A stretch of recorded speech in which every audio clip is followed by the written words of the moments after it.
welcome to Italian Garden. My name is John, and I'll be your host today. I thought I'd do a little video here for you about getting your basil started in a bigger container from maybe your peat pellets or your cocoa coir pellets. I highly recommend starting them in your peat pellets or cocoa coir pellets because it's very, very hard to start them in soil. They're very prone to bacterial infection, and they're also very prone to prone to fungal infection. So you want to start them in a sterile mixture, and that's probably my best recommendation for basils, any type of basils. Some basils are more hardy than others, but I would definitely try and start them in a more sterile mixture first. But I would also recommend you starting them when you transplant them from a peat pellet to a 3-inch pot, and because going up gradually in pot size is better off for the plant instead of starting at a bigger one. But if you don't have any other size, kind of like me, I needed to put them, like 3 of them, in a 6-inch pot. So 6-inch pots will do. They'll just grow maybe a little slower, and they might not, you won't have to transplant them out as fast, but they might not take off as fast as the smaller pots. So let me get you down here, and I'll show you how I do that process, and we'll see how it goes, okay? Alright. So here we are. Here are 2 size pots. This is closer to, I believe, a gallon-sized pot, or a 6-inch pot, actually. These are closer to 6-inch pots here. So I would recommend starting them in a 3-inch first, and then moving up to a 6-inch, but, you know, whatever you have, they'll do fine in them. And I have with me 6 plants. Now, if you see on these, they're getting kind of yellow and a little browning on the edge. That's because you don't want to ever water these from the top. I've been having to water them from the top because I have other plants in the tray that don't need water at the same time. They're more mass of soil, and so these have been getting water from the top occasionally.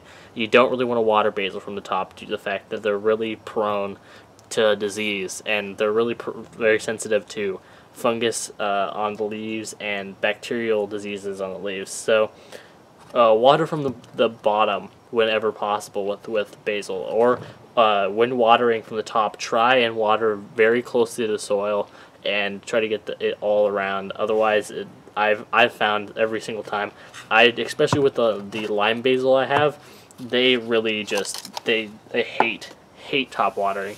They will just shrivel up and die instantly if you top water them. So just keep that in mind, and I'll fill this soil really fast. I'll be right back. My container open. So when I do this, I usually pack it down a bit, get it kind of firmed up, nice firm base here, and then I use the hole method, and I just take the sides, because roots are pretty vigorous, and they'll push through this. You just kind of mold it around the sides. And now, usually some people take this off, and I usually do most of the time. But you can, if you wanted to, plant it right down the hole like that. Of course, I wouldn't plant it that deep because basil do like to keep the leaves above the soil line, and they are notorious for that disease. So I would plant it about there, and then just fill in soil around it if you were keeping that mesh. With this type of mesh, the cocoa coir pellets, which I recommend over the peat, the roots very readily go through the pellets.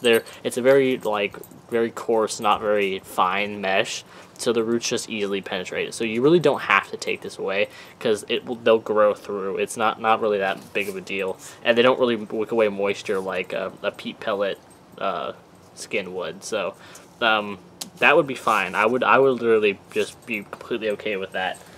And I have other lime basil inside that are quite well. They're growing quite well with those pellets around them. So I'm just going to do the same thing again. I'm going to repeat the step one more time for you guys just so you can see. You just kind of pull the sides around And then if it's a hole a little deep, you add a little bit in there, like so. Get this big guy here. Plop it in, and then just kind of cover it around it. Make sure that the leaves aren't in the soil at all, because that's their enemy. And there you go. There's your transplanted basil. Give it a little water, put it in a greenhouse or a warm spot.